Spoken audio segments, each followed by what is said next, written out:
Hello everyone, this is Shankar Karmakar and welcome to my channel that is Reverberation Guidelines. So, যে certain pattern নিয়ে আজকে আমরা কথা বলবো that is work power energy that is কার্যক্ষমতা শক্তি. So এই basic টপিকটা স্টার্ট করবার জন্য আমরা বেসিক্যালি আজকে কার্য নিয়ে কথা বলবো. So what about work? So কাজ কি সেটা আগে আমরা দেখি.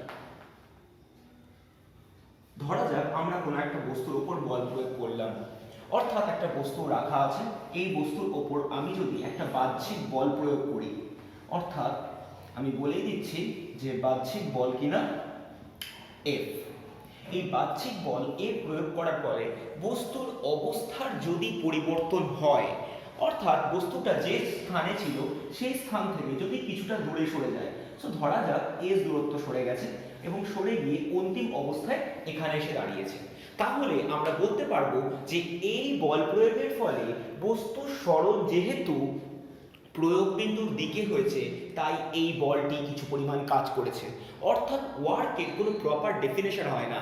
আমরা বলতে পারবো যদি কোনো বস্তুর ওপর বাহ্যিক বল প্রয়োগ করা হয় এবং বস্তুর সরণ উক্ত বল প্রয়োগের দিকে হয়, অর্থাৎ একই অভিমুখে হয়, তাহলে উক্ত বলটি কিছু পরিমাণ কার্য সম্পাদনা করেছে। অর্থাৎ কোনো বস্তুর ওপর বাহ্যিক বল প্রয়োগ করা হলে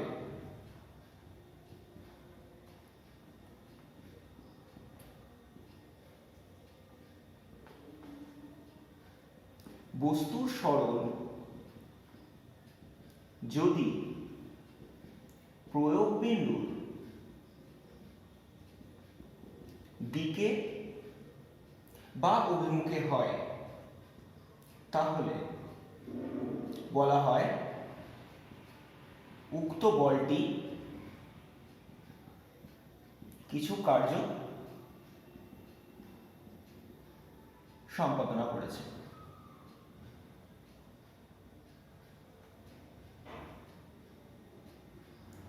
ওকে, দ্য ফার্স্ট থিং আমরা এখান থেকে এই কনসেপ্টটুকুকে নিয়ে কথা বলছি। সো রাইট নাও আমরা যে জিনিসটুকু নিয়ে জানবো সেটা হচ্ছে এই কার্যের অ্যাকচুয়াল কনসেপ্টটা কোথা থেকে আসছে। এখন আমরা যদি কোনো বস্তুর উপর বল প্রয়োগ করি, সব ক্ষেত্রে বস্তু যে এই দিকে সরবে তার কোনো মানে নেই, বস্তু বিভিন্ন দিকে সরণ হতেই পারে। কিন্তু যদি এরকম হয়ে থাকতো, so that is going to be considered as case 1। So case 1 এ আমি কি বলছি না, একটা বস্তুর উপর আমি বল প্রয়োগ করেছি এফ এবং বস্তুটা সরে গেছে সেই একই দিকে এস দূরত্ব, তাহলে আমি বলতে পারবো যে কার্য দ্যাট ইজ ডাব্লিউ সমান সমান বল ইনটু সরণ।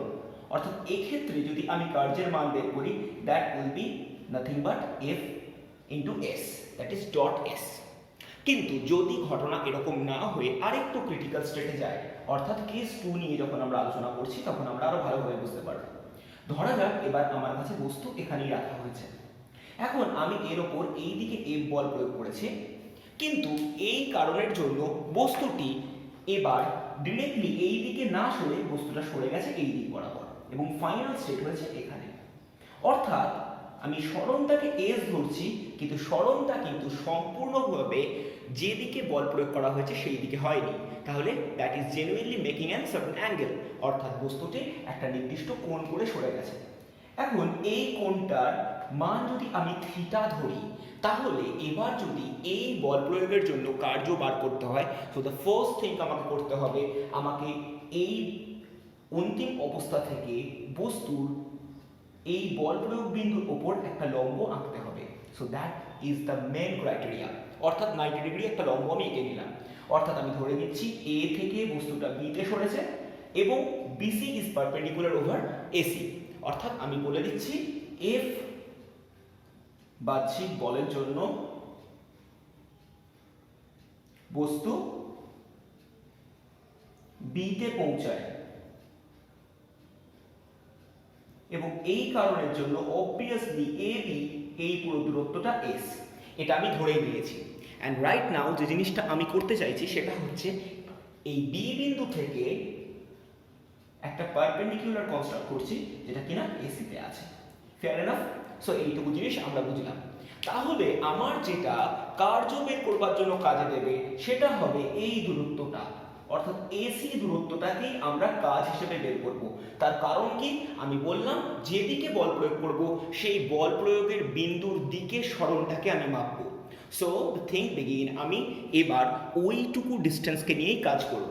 অর্থাৎ আমি যদি এবার একটা ত্রিভুজকে কল্পনা করি, অর্থাৎ ত্রিভুজ এ বি সি, এবং এখান থেকে যদি cos থিটার ভ্যালু বের করি, সো cos থিটা কথার মানে কি, cos থিটা মানে হচ্ছে ভূমি বাই অতিভুজ। সো হোয়াট অ্যাবাউট ভূমি, না ভূমি আমার কাছে আমি স্পষ্ট দেখতে পাচ্ছি দ্যাট ইজ এসি, আর অতিভুজ is nothing but AB. So আমি যদি এবার এখান থেকে এসি এর ভ্যালু বের করি, that will be nothing but AB cos of theta. And what about AC is nothing but L, আর এবি মানে আমি এস ধরে নিয়েছিলাম, আর cos থিটা মানে cos থিটা। সো এবার যদি আমাকে কাজের মান বার করতে হয়, সুতরাং কার্য সমান সমান হবে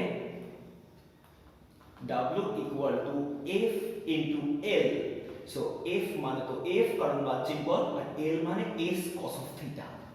So the thing begin, যেহেতু এখানে cos প্রোডাক্ট হচ্ছে, অর্থাৎ আমরা বলতে পারি যে কার্য সমান সমান F dot S. So that is the vector representation. কার্য যেহেতু ডট প্রোডাক্ট, তাই কার্য অন্তিম ক্ষেত্রে একটা স্কেলার রাশি। That is the everything what we need to know from these certain criteria. Fair enough? Well, এটা obvious হয়ে গেল যে কার্য একটা স্কেলার রাশি।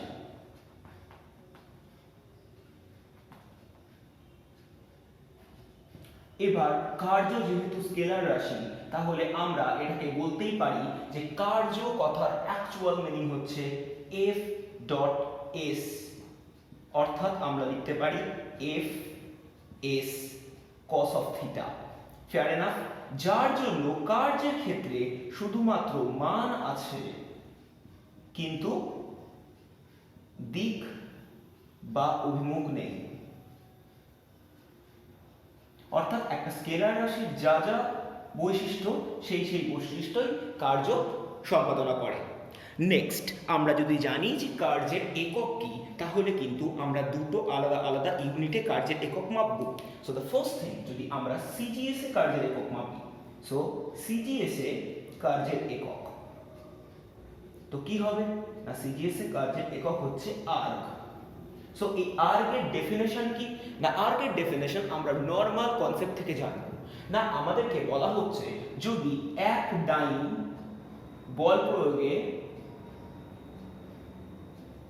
কোনো বস্তুর সরণ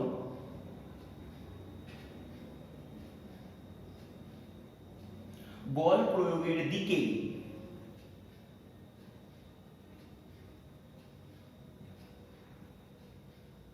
এক সেন্টিমিটার হয়ে থাকে, তাহলে কার্য W সমান সমান 1 আর্ক। সো বেসিক্যালি 1 আর্ক কথার মিনিং হচ্ছে 1 ডাইন ডট 1 সেমি। Fair enough? একইভাবে যদি আমরা এসআই একক বুঝতে চাই, তাহলে এসআই একক কি হবে, না কার্যের এসআই একক অবভিয়াসলি হবে জুল।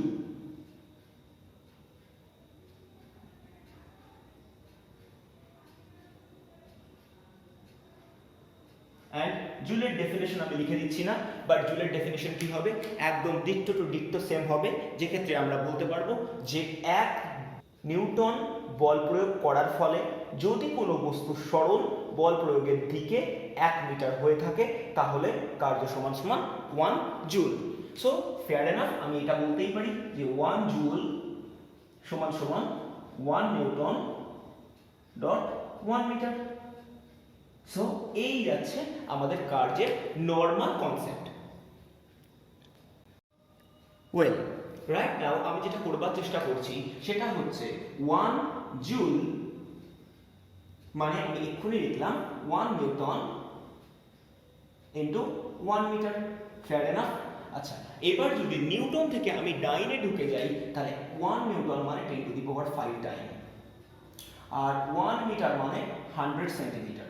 সো বেসিক্যালি আমি যদি এটাকে ক্যালকুলেট করি, this will be 10 to the power 7 dyne centimetre, and dyne centimetre কথার মানে আমি এক্ষুনি জেনে এসেছি that is nothing but erg.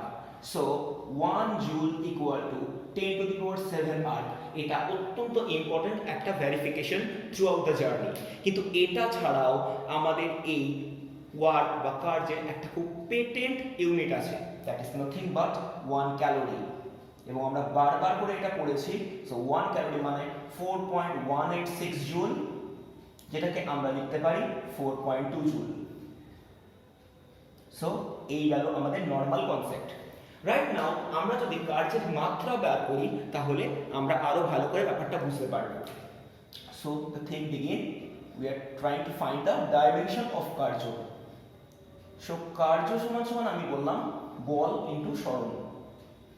So বল কথার মানে কি? বল কথার মানে m l t to the power -2, fair enough. আর সরণ মানে l।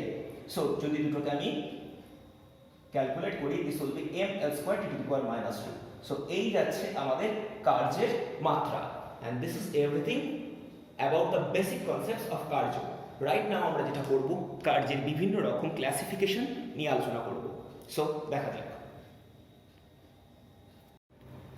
ওয়েল, কার্যকে মোট তিনটে ভাগে ভাগ করা যায়। একটা ধনাত্মক কার্য, দ্যাট ইজ পজিটিভ ওয়ার্ক। একটা ঋণাত্মক কার্য, that is negative work. And number 3, zero work বা শূন্য কার্য।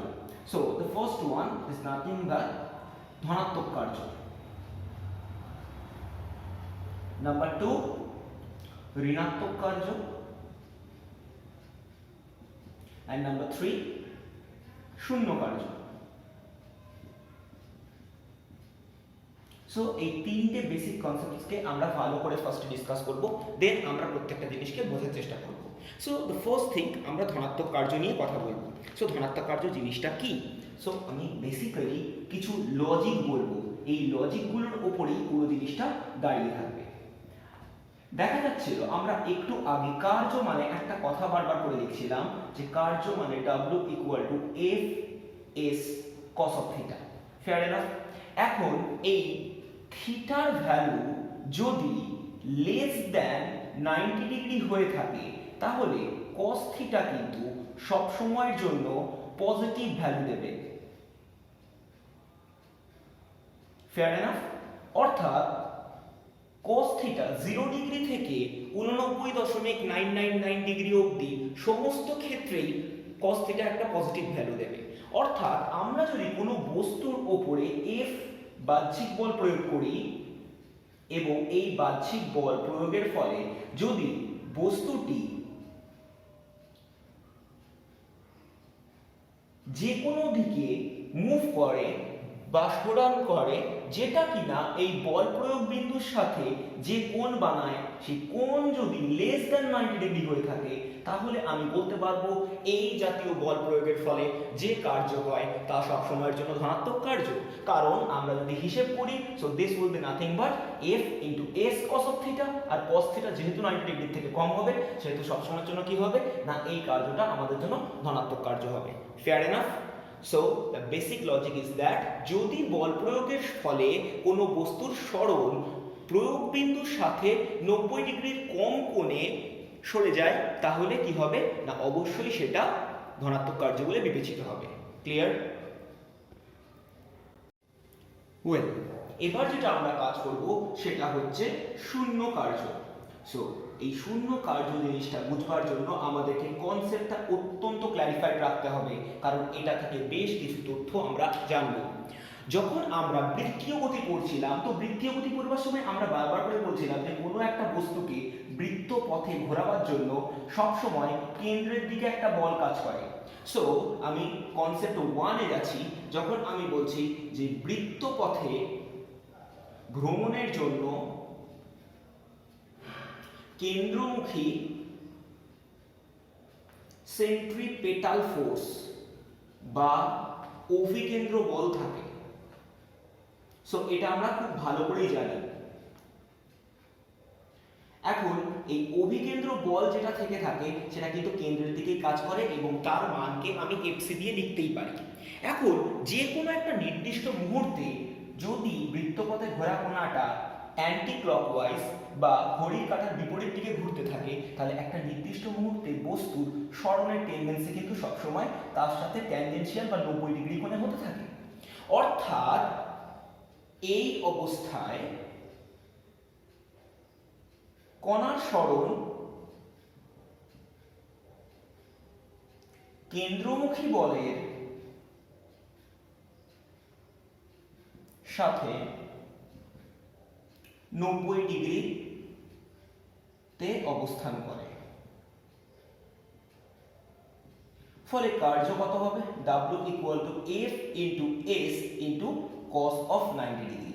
সো বেসিক্যালি যেহেতু এটা cos 90 ডিগ্রি হয়ে যাবে, সো cos 90 ডিগ্রি মানে 0। অর্থাৎ এক্ষেত্রে যদি আমরা বোঝার চেষ্টা করি যে কেন্দ্রমুখী বল বা সেন্ট্রিপেটাল ফোর্স দ্যাট ইজ অভিকেন্দ্র বলের সাপেক্ষে বস্তুর কার্য কত, তাহলে বস্তুর কার্য 0 হবে। বাট আই ডু রিপিট, অভিকেন্দ্র বলের সাপেক্ষে কার্য 0। অর্থাৎ আমি আবারও বলছি, অভিকেন্দ্র বলের সাপেক্ষে বৃত্তপথে ঘোরা বস্তুর কার্য 0। সো এই জিনিসটা এক্ষেত্রে খুব ভালোভাবে বুঝতে হবে, কারণ এক্ষেত্রে আমাদের একটা কনসেপ্টে প্রচুর ভুল ধারণা থেকে থাকে। সো সেই ধারণাটাই আমি সেকেন্ড ডিসকাস করব। অর্থাৎ আমি কনসেপ্ট 2 নিয়ে কথা বলবো, যেখানে আমরা শূন্য কার্য নিয়েই কথা বলবো। So here we go. আমরা এবার যে জিনিসটা বোঝানোর চেষ্টা করছি সেটা হচ্ছে, আমাদের কাছে একটা ব্যক্তি আছে, যে ব্যক্তি হাতে করে একটা সুটকেসকে ধরে রেখেছে। Fair enough? অর্থাৎ আমরা কনসেপ্ট বি তে আছি, যেখানে আমি বলছি একটা ব্যক্তি হাতে করে একটা সুটকেস ধরে আছে। এখন এই সুটকেসে ভর যদি m হয়, তাহলে আমরা নিচের দিকে জানি কি কাজ করে, একটা ওজন কাজ করে। আর ওজন is nothing but a force. So সবার ফার্স্টে যেটা জানতে হবে যে ওজন হচ্ছে একটা বল, এবং বল কেন কাজ করছে? এই বল কাজ করছে কিন্তু অবভিয়াসলি পৃথিবীর মহাকর্ষ আকর্ষণ বলের জন্য। So this is nothing but মহাকর্ষ আকর্ষণ বল। ক্লিয়ার? এবার যদি এই ব্যক্তিটি এই সুটকেস ধরে এই দিক বরাবর হাঁটা স্টার্ট করে, অর্থাৎ লোকটা অনুভূমিক দিকে যদি হেঁটে যায় s দূরত্ব, তাহলে কি হবে? অর্থাৎ আমি বলছি যে সুটকেস বাহী কোনো ব্যক্তি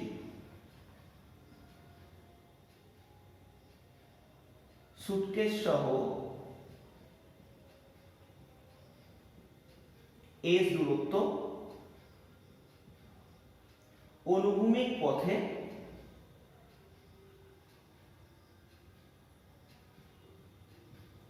হাঁটলো।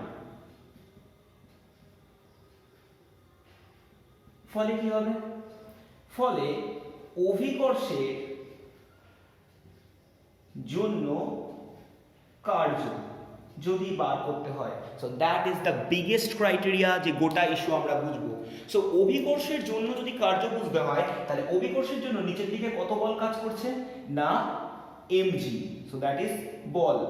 আর সরণ কত হয়েছে? সরণ হয়েছে s। আর দুটোর মধ্যে কোণ কত? অবভিয়াসলি 90 ডিগ্রি, কারণ প্রত্যেকটা বস্তুকে পৃথিবী খাড়া নিচের দিকে টানে, আর আমরা সরেছি অনুভূমিক দিকে। সো দ্যাটস ওয়াই এক্ষেত্রে cos অফ 90 ডিগ্রি হয়ে যাবে, অ্যান্ড cos অফ 90 ডিগ্রি মানে 0। অর্থাৎ অভিকর্ষের জন্য কার্য কিন্তু 0। কিন্তু the basic issue is that লোকটা যখন এই পথ বরাবর গেছে, তখন লোকটাকে কিন্তু একটা বাহ্যিক বল দিতে হয়েছে, এবং সেই বাহ্যিক বল যদি f অফ ex হয়ে থাকে, অর্থাৎ লোকটিকে সুটকেস সরাতে বাহ্যিক বল Fex দিতে হলে কার্য কত হবে না, এক্ষেত্রে কিন্তু কার্য হবে, এবং সেই কার্যের মান কত হবে? বল ইন্টু সরণ ইন্টু cos 0 ডিগ্রি। কারণ লোকটা যেদিকে বল দিচ্ছে, সুটকেসটা সেদিকেই সরছে, কারণ অনুভূমিক দিকে হাঁটেছে। ফলে এক্ষেত্রে কিন্তু কাজ আছে, that is Fex into s। অর্থাৎ লোক দ্বারা কৃতকার্য হয়েছে, কিন্তু অভিকর্ষ দ্বারা কৃতকার্য শূন্য। So that is the biggest issue, যেটা নিয়ে আমাদেরকে খুব ভালোভাবে ক্ল্যারিফাইড থাকতে হবে। অর্থাৎ এক্ষেত্রে সিস্টেম কোন হিসেবে কাজ করছে সেটা বোঝা খুব দরকারি। অর্থাৎ লোকটি কার্য করছে না অভিকর্ষের জন্য কার্য হচ্ছে, তার ওপরে একটা কার্যকে আমি শূন্য কার্য বা ধনাত্মক কার্য ডিফাইন করতে পারবো। ইটস নট লাইক দ্যাট যে সব ক্ষেত্রেই কার্যটা শূন্য। Fair enough? Well, the last criteria is known as the ঋণাত্মক কার্য। So ঋণাত্মক কার্য বা নেগেটিভ ওয়ার্ক কনসেপ্টটা একটু কমপ্লিকেটেড এবং এটা অনেকটা হিলারিয়াস, কারণ এটা বোঝার জন্য আমাদেরকে বেসিক্যালি দু তিনটে ইস্যুকে বুঝতে হবে। সো আমি ফার্স্ট কনসেপ্ট বোঝাচ্ছি, দ্যাট ইজ ঘর্ষণ। অর্থাৎ আমি যেটা করছি ঘর্ষণের জন্য কৃতকার্য। দেখা যাক কি হয়। আমি ফার্স্ট থেকে কনসেপ্ট বলে দিই, দেন বুঝিয়ে দেবো জিনিসটা কি। ধরা যাক এটা হচ্ছে আমার কাছে একটা প্লেন আছে, এই প্লেনের ওপরে একটা বস্তু রাখা হয়েছে এবং বস্তুর ভর m। আমি কি করছি, এই দিক থেকে বস্তুর ওপর একটা বাহ্যিক বল দিচ্ছি, দ্যাট ইজ F এক্সটার্নাল। এর ফলে বস্তুটি সরে গিয়ে আলটিমেটলি এইখানে এসছে। অর্থাৎ যতটুকু দূরত্ব সরে গেছে সেই দূরত্বের মান যদি s হয়ে থাকে, তাহলে বাহ্যিক বলের জন্য কৃতকার্য কত? খুব ভালোভাবে যদি আমরা বুঝি তাহলে বাহ্যিক বলের জন্য কৃতকার্য that is W equal to F external into S into cos of 0 degree, কারণ যেদিকে বল দিয়েছি বস্তু সরে হচ্ছে সেদিকে, so this is nothing but F ex into S. so এই পরিমাণ কার্য সম্পাদিত হয়েছে। কিন্তু আমাদের যদি এবার বুঝতে হয় যে বস্তুটা যখন এই দিকে সরেছে তখন কিন্তু বিপরীত দিকে একটা বল কাজ করে, সেটা হচ্ছে ঘর্ষণ বল। তাহলে আমরা যদি এবার ঘর্ষণ বলের জন্য কৃতকার্য বার করতে চাই তাহলেই ইস্যু তৈরি হবে। তাহলে ঘর্ষণ বলের জন্য কৃতকার্য কত হবে না, WR that will be FR into S into cos কত হয়ে যাবে, cos 180 ডিগ্রি হয়ে যাবে। তার কারণ কি, আমাদের জন্য ঘর্ষণ বল কাজ করছে এই দিকে আর বস্তু সরণ হয়েছে এই দিকে। তাহলে এই দুটোর মধ্যে কোণ কত, 180 ডিগ্রি। এবং ভেক্টর কোয়ান্টিটিতে আমরা পড়েছি যে দুটো ভেক্টরের মধ্যে কোণ মাপা হয় either end to end or edge to edge, অর্থাৎ হয় দুটো স্টার্টিং পয়েন্ট থেকে কোণ মাপবো, নয় দুটো ভেক্টরের এন্ডিং পয়েন্ট থেকে কোণ মাপবো। তার মানে cos of 180 ডিগ্রি কথার মানে -1। সো ঘর্ষণের জন্য যদি কার্য বার করতে হয় তাহলে টোটাল কার্যটা কি হচ্ছে, মাইনাস সাইন দিয়ে রিপ্রেজেন্টেড হচ্ছে। And that is the basic issue to realise the total concept. অর্থাৎ যদি কোনো ক্ষেত্রে আমি বস্তুর উপর বল প্রয়োগ করি এবং কোনো একটা সার্টেন বল প্রয়োগের জন্য বস্তু সরণ প্রয়োগ বিন্দুর সাথে 90 ডিগ্রির বাড়তি কোণ করে কিন্তু 180 ডিগ্রি বা তার থেকে ছোট কোণ তৈরি করে, তাহলে তাকে বলা হবে ঋণাত্মক কার্য। Fair enough? So what I have tried to state, যে আমি যদি কোনো বস্তুর ওপর বাহ্যিক বল F এক্সটার্নাল প্রয়োগ করি এবং বস্তুর সরণ প্রয়োগ বিন্দুর সাথে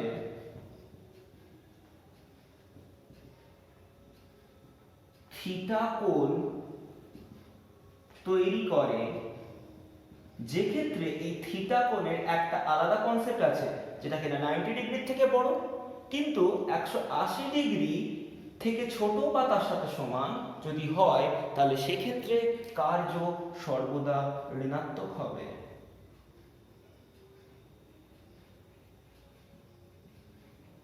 clear? And that is the biggest issue, যেটা কিনা আমাদের এই টোটাল কনসেপ্টকে খুব ভালোভাবে বুঝতে সাহায্য করবে। ইন দ্য আদার হ্যান্ড আমরা আরো একটা কনসেপ্ট নিয়ে আলোচনা করি যেটা আমাদের জন্য অত্যন্ত ইজি বোঝা, তবুও আমি একবার আলোচনা করে দিচ্ছি। ধরা যাক আমার কাছে এটা ভূমিস্তর, এখানে একটা m ভরের বস্তু রাখা হয়েছে। তাহলে কি হবে, নিচের দিকে অবভিয়াসলি এর ওজন কাজ করবে। সো নিচের দিকে কত ওজন কাজ করছে, that is nothing but mg। Fair enough? এবার আমি কি চাইছি, এটাকে অভিকর্ষের বিপরীতে এই দূরত্ব তুলে দিতে। ক্লিয়ার? সো আমি যেটা চাইছি সেটা হচ্ছে কোনো একটি বস্তুকে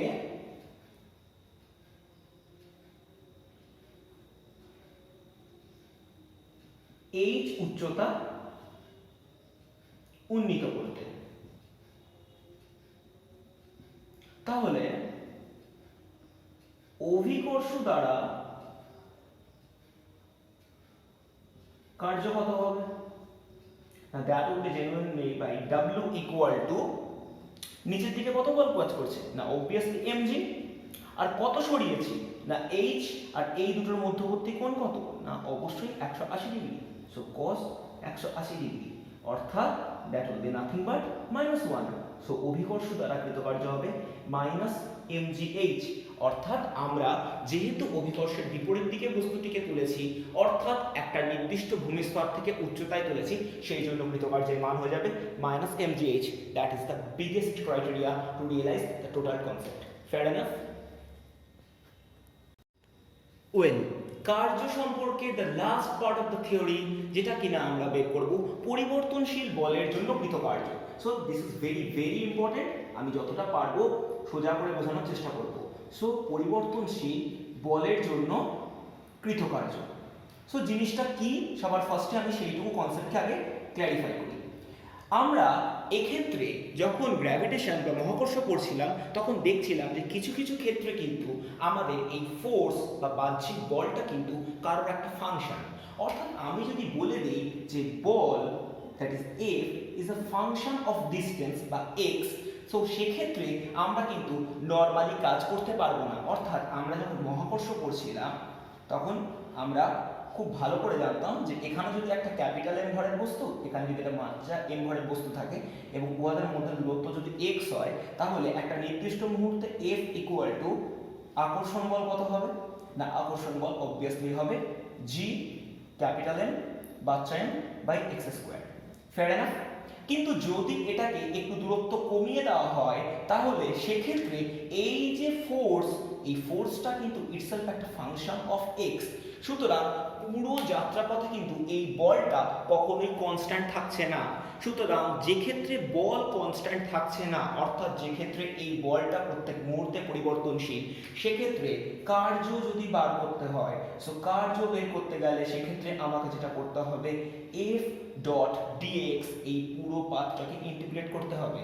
অর্থাৎ সেক্ষেত্রে কার্যের মান আমাকে যেটা বের করতে হবে সেটা আমাকে লোয়ার লিমিট থেকে আপার লিমিট অবধি ক্যারি আউট করতে হবে এবং depending on that certain factor. So আমি যখন নিউমেরিক্যাল পার্ট করব তখন আমরা এই নিয়ে কথা বলবো, বাট বেসিক লজিক কিন্তু সেক্ষেত্রে আমাকে এই গোটা ফ্যাক্টরের একটা ইন্টিগ্রেটেড পাথ বের করতে হবে এবং অবভিয়াসলি এক্ষেত্রেও আমাকে যেহেতু এটা ডট প্রোডাক্ট আমাকে cos থিটাকে কনসিডার করতেই হবে। অর্থাৎ আমি ধরে নিচ্ছি যে আমার কাছে কোনো একটা মুহূর্তে একটা বস্তুকে আমি এই বরাবর নিয়ে গেছি আর এই বরাবর আমি বল প্রয়োগ করেছি, তাহলে অবভিয়াসলি এইটা যদি থিটা হয় তাহলে আমাকে এই থিটা কম্পোনেন্টটা যে উপাংশ f এর দিকে কাজ করবে সেটাকে কনসিডার করতে হবে and that certain part must be going to be integrated to find the total work done. Fair enough? And that is everything আমরা যা দূর অবধি এখনো জেনেছি। এটা ছাড়া কার্যের আর একটাই মাত্র ইস্যু বাকি থাকে যেটা আমরা রোটেশনাল মেকানিক্সে পড়ব। সো রাইট নাও আমি যেটা দেখাবো সেটা হচ্ছে নেক্সট ভিডিওতে এই ওরিয়েন্টেড বেশ কিছু numerical problems. Fair enough? So end of this session, see you in next video. Till then, stay home, stay safe.